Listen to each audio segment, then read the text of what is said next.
नेपाल के अंतरिम मंत्रिमंडल का हुआ विस्तार। 3 नए मंत्रियों को दिलाई गई शपथ। ओम प्रकाश आर्यल ने गृह और कानून मंत्री पद की शपथ ली है।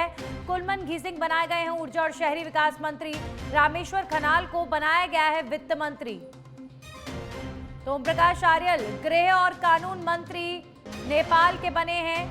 अंतरिम सरकार गठित हो चुकी है नेपाल की। कुलमन घिसिंग जो प्रधानमंत्री की रेस में चल रहे थे आगे, ऊर्जा और शहरी विकास मंत्री बनाए गए हैं। रामेश्वर खनाल को बनाया गया है वित्त मंत्री।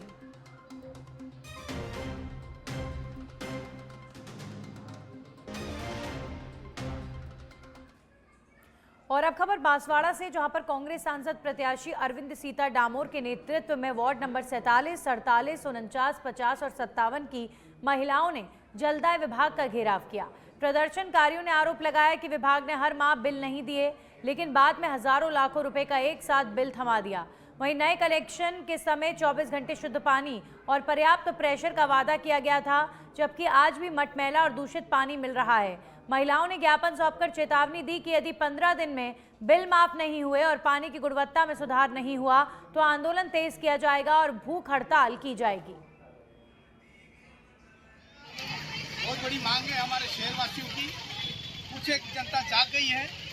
मांग ये है कि जलदाय विभाग ने अभी जो पानी के बिल जनरेट किए हैं लोगों तक पहुंचाए, उनकी जो राशि है वो लाखों की तादाद में आई है। किसी के 1,04,000 है, किसी का 1,20,000 है, 1,09,000 है, 70,000 है, 60,000 है, 35,000 है, 37,000 है, 25,000 है, 15,000 है, 10,000 है। तो इसी मांग को लेकर ये बिल इन्होंने दिए हैं, इस बिल को माफ कराएं, क्योंकि सारी जो जनता है, गरीब जनता है, जो कि जिनके पानी के कनेक्शन है, उन लोगों के बिल माफ कराने के लिए आज ये मुहिम छेड़ी है। और 15 दिन का अल्टीमेटम अधिकारी जी को दिया है, जलदाय विभाग को 15 दिन का अल्टीमेटम दिया है। अगर 15 दिन बाद अगर पानी के बिल माफ नहीं हुए तो बहुत बड़ा आंदोलन छेड़ा जाएगा। यहीं पर भूख हड़ताल की जाएगी इसी जगह पर।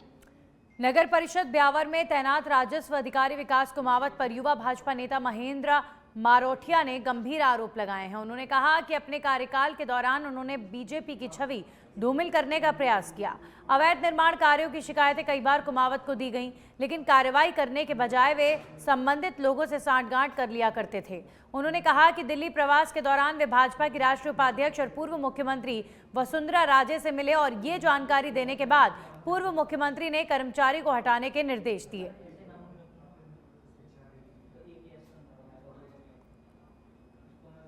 खबरों में आगे बढ़ेंगे, बात करेंगे आरपीएससी सदस्य मंजू शर्मा का इस्तीफा स्वीकार्य।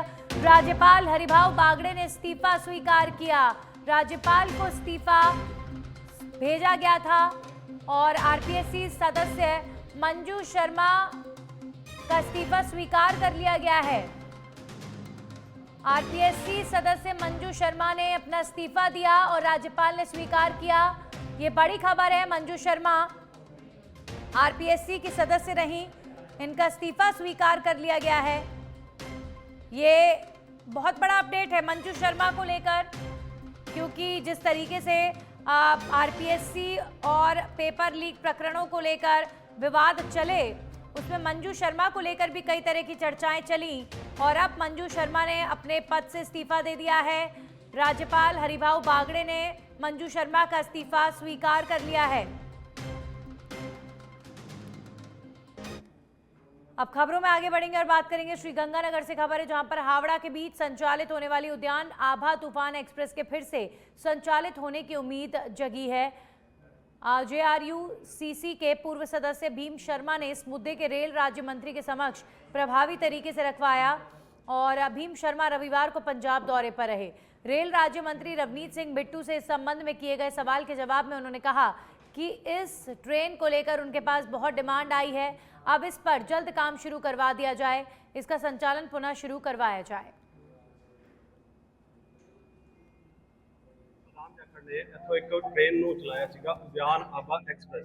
काफी टाइम दी बंद है। देखो मेरे नाल इस बारे बड़ी डिटेल्ड ਜਿਹੜੇ ਪੁਰਾਣੇ ਲੋਕ ਸੀ ਉਹਨਾਂ ਨੇ ਉਹਨਾਂ ਦੇ ਬਾਰੇ ਗੱਲ ਕੀਤੀ ਆ। ਉਹ ਟ੍ਰੇਨ ਬਾਰੇ ਵੀ ਕੀਤੀ, ਕਈ ਸਟਾਪੇਜਾਂ ਬਾਰੇ ਗੱਲ ਕੀਤੀ, ਕਈ ਅੰਡਰ ਬ੍ਰਿਜ ਬਾਰੇ ਗੱਲ ਕੀਤੀ। ਬਹੁਤ ਵੱਡੇ ਮੈਮੋਰੈਂਡਮ ਮੈਨੂੰ ਦਿੱਤੇ ਗਏ ਨੇ, ਉਹਦੇ ਵਿੱਚ ਇਹ ਵੀ ਆ। ਤੇ ਮੈਂ ਡੀਆਰਐਮ ਸਾਹਿਬ ਨੂੰ ਕਿਹਾ ਮੂਰੇ ਟੈਲੀਫੋਨ ਕਰਕੇ ਹੁਣੀ ਅੰਬਾਲਾ ਡੀਆਰਐਮ ਨੂੰ ਵੀ ਜਲਦੀ ਤੋਂ ਜਲਦੀ ਜਿਹੜੀਆਂ ਵੀ ਇਹ ਚੀਜ਼ਾਂ ਹੈ ਸੰਦੀਪ ਜੀ ਸਾਰੇ ਆਪ ਮਿਲਣ ਆਉਣਗੇ।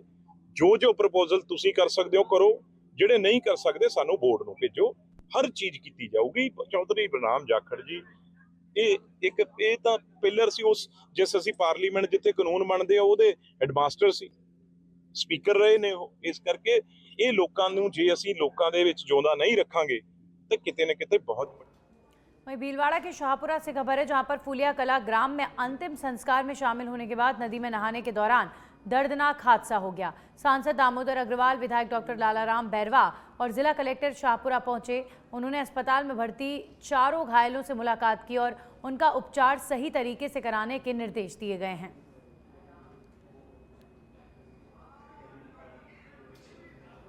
हरिद्वार से लौट रहे परिवार की कार दुर्घटना के कारण 4 फूलिया कला के और 4 मूल जहाजपुर के निवासी वर्तमान में सांगानेर जयपुर रहते हैं। 7 लोगों की अकाल मृत्यु हो गई। आज उनके दाह संस्कार हुआ। दाह संस्कार के बाद 2 व्यक्ति खारी नदी में स्नान के लिए गए और तेज बहाव और भंवर के कारण डूब गए। उनको बचाने के चक्कर में 3-4 व्यक्ति लगातार कूदे ताकि वो बच सकें। उसमें से भी एक व्यक्ति जो बचाने के लिए कूदा वो अभी तक मिला नहीं है। 3 व्यक्तियों को स्थानीय लोगों ने बचाया है।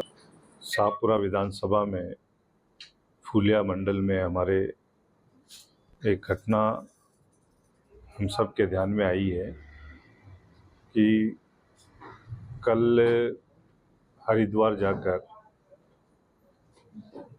परिवार सहित वापस अपने गांव लौट रहे थे, तो रास्ते में चाकसू के आसपास उनका एक्सीडेंट हुआ। उसमें हमारे 4 लोगों की शाहपुरा की जो है वहाँ अकाल मृत्यु हो गई। और आज सुबह उनका जब दाह संस्कार हो रहा था और दाह संस्कार होने के बाद वो सभी लोग अपने घर की ओर वापस जा रहे थे, तो रास्ते में एक खारी नदी पड़ती है, उस नदी में स्नान के लिए गए थे। तो उसमें 2 लोग जो है पानी के तेज बहाव के कारण वो उसमें जो है उनकी भी अकाल मृत्यु हो गई। मैं उन सभी जो अकाल मौत हुई है उनकी दिवंगत आत्मा को जो है भगवान से प्रार्थना करूंगा कि उनके चरणों, आपके चरणों में उनको स्थान दे। अब खबर गरियाबंद से है, जहां पर 8 लाख की इनामी महिला नक्सली जानसी ने किया सरेंडर। महाराष्ट्र की रहने वाली है महिला नक्सली जानसी। आत्मसमर्पण किए साथियों की खुशहाल जिंदगी देखकर प्रभावित हुई। नगरी एरिया नक्सल संगठन में ये सक्रिय थी। सुरक्षा बलों ने हाल ही में 10 कुख्यात नक्सलियों का एनकाउंटर भी किया था। महीने भर पहले 4 नक्सलियों ने सरेंडर किया था। तो लगातार एंटी नक्सल ऑपरेशन में अब बड़ी सफलता मिल रही है। गरियाबंद जिले में लाल आतंक का खात्मा हो रहा है। गरियाबंद में एक महिला नक्सली जिसका जानसी नाम है, 8 लाख इनामी नक्सली है, जो नगरी एरिया कमेटी के सचिव के रूप में कार्यरत थी, जिसने आज आत्मसमर्पण किया है। ये पिछले 20 साल से नक्सल संगठन में कार्यरत थी। 2005 में भर्ती हुई थी। ये मूलतः गढ़चिरौली जिले की रहने वाली है। 2005 में भर्ती होने के बाद अलग अलग पदों में नक्सल संगठन में मिलिशिया से शुरुआत कर अलग अलग पदों में अलग अलग हथियार के साथ कार्यरत थी। 2006 में गरियाबंद जिला में आई थी। उसके बाद से यहाँ पिछले 20 साल से इसी क्षेत्र में इनका जो धमतरी गरियाबंद नवापड़ा डिवीजन है उसमें कार्यरत थी। और इससे पहले 303 हथियार लेकर चलती थी और उसके बाद SLR हथियार, जो अब फिलहाल में SLR हथियार के साथ नगरी एरिया कमेटी के सचिव के रूप में कार्यरत थी, जिस पर कुल 8 लाख का इनाम। वहीं भरतपुर के बयाना से खबर है, रविवार शाम 7 बजे से सोमवार सुबह 11 बजे तक बिजली आपूर्ति पूरी तरह बाधित रहने से ग्रामीण क्षेत्र के लोग भीषण गर्मी में बेहाल रहे। सरकार के स्पष्ट निर्देशों के बावजूद बिजली विभाग की लापरवाही और तकनीकी खराबी के नाम पर घंटों बिजली कटौती ने जनजीवन अस्त व्यस्त कर दिया है। ग्रामीणों का कहना है कि रात भर बिजली नहीं आने से बच्चों, बुजुर्गों और महिलाओं को भारी परेशानियों का सामना करना पड़ा। कई लोगों की तबीयत बिगड़ गई। तापमान में लगातार बढ़ोतरी के बीच बिना बिजली के रहना किसी यातना से कम नहीं था।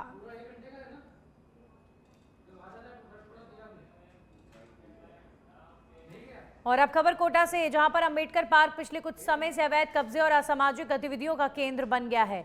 ये पार्क वार्ड 38 के नागरिकों और बच्चों के घूमने फिरने और खेलने के लिए सार्वजनिक स्थल के रूप में स्थापित किया गया था।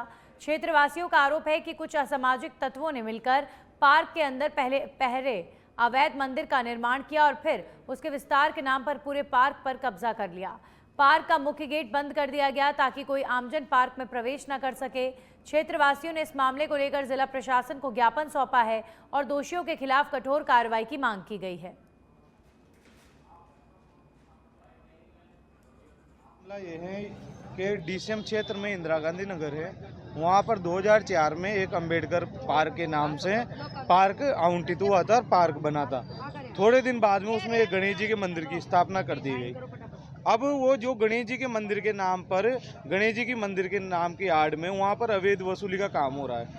ये लोग जो कह रहे हैं कि इन्होंने उसकी रसीदें भी बताई है कि यहाँ पर जैसे जो आयोजन होते हैं तो आयोजन के नाम पर भी रसीदें काटी जा रही है। यहाँ पर गाड़ियाँ खड़ी करते हैं उसके नाम पर भी अवैध वसूली कर रहे हैं। और उसके बाद अगर जब इन लोगों ने उसका विरोध किया तो उन लोगों ने इनको वहाँ मंदिर में, उस पार्क में जाने के लिए भी रोक लगा दी। अभी वहाँ उद्योग नगर थाने से जो गाड़ी खड़ी 4-5 दिन से वहाँ पर गाड़ी खड़ी है, इन लोगों को वहाँ पर मंदिर के अंदर पार्क में नहीं घुसने दिया जा रहा है। और वह जो वहाँ पर जो असामाजिक तत्व है वो लड़ाई पर उतारू हो रहे हैं। 1 दिन 2 दिन पहले की बात है, इन सब लोगों को वहाँ पर जब बुलाया गया तो एक व्यक्ति थे जो समझाइश के लिए आए तो आरोपी महिला ने उनके ऊपर गिरबान पकड़ लिए, उनके धक्के वक्के दे। वहीं करौली से खबर है, जहां पर ब्लॉक चिकित्सा अधिकारी ने राजकीय सामुदायिक स्वास्थ्य केंद्र कुड़गांव का औचक निरीक्षण किया। चिकित्सा अधिकारी ने साफ सफाई को देखकर नाराजगी व्यक्त की है। चिकित्सा प्रभारी कंवरपाल मीणा को साफ सफाई करने के लिए निर्देश दिए गए हैं। चिकित्सकों एवं नर्सिंग स्टाफ को ड्रेस कोड में आने के निर्देश भी दिए गए हैं।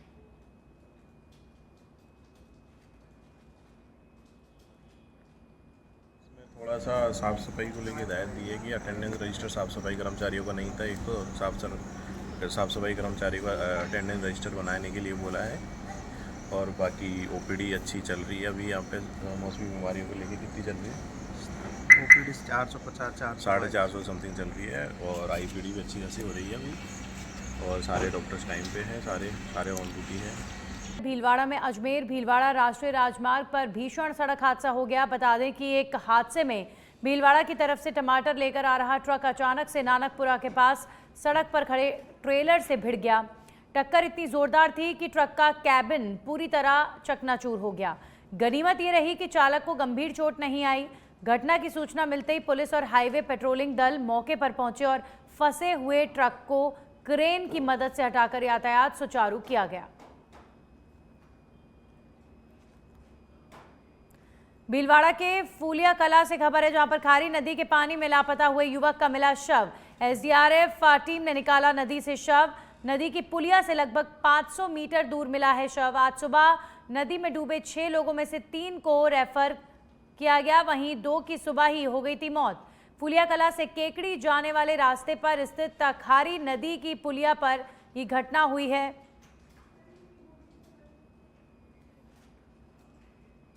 अब खबर सुमेरपुर से है, जहां पर कांग्रेस ने जन आक्रोश बाइक रैली निकाली है। रैली का शुभारंभ नीलकंठ महादेव मंदिर से हुआ।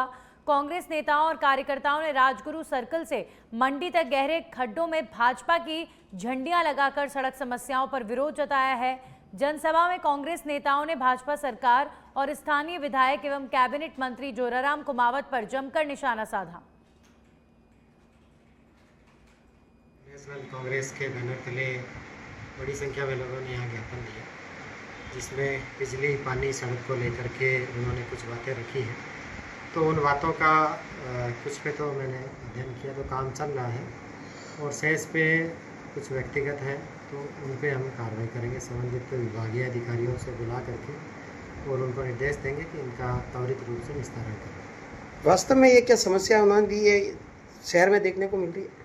ऐसा है कि कुछ सड़क से संबंधित समस्याएं हैं, तो जब बरसात होती है तो निश्चित तौर पे सड़कें टूटती हैं, तो उसका एक प्रोसेस होता है। तो इसमें जो भी उसका पेच वर्क करना है या नई सड़क बनानी है तो उसमें सर्वे वगैरह सब काम हो गए हैं। जल्दी इसमें काम शुरू किया जाएगा पानी को लेकर के कुछ समस्याएं हैं, तो अभी बात करके IN को बुला करके बात करेंगे। तो वास्तव में अगर लंबे समय से अगर एक लंबी अवधि के बाद पानी सप्लाई हो रही है तो इसका क्या कारण है और इसका भी निवारण करेंगे।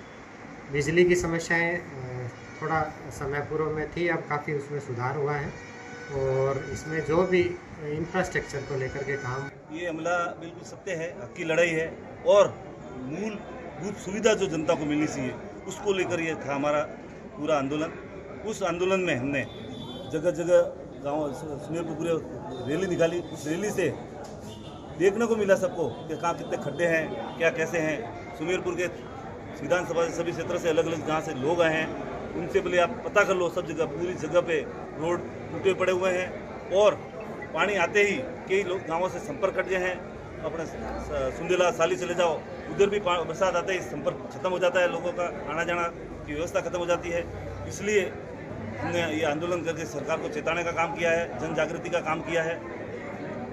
अधिकारी मंत्री जी की नहीं मानते, ये आपने भाषणों में कहा है, क्या नहीं मानते वास्तव में?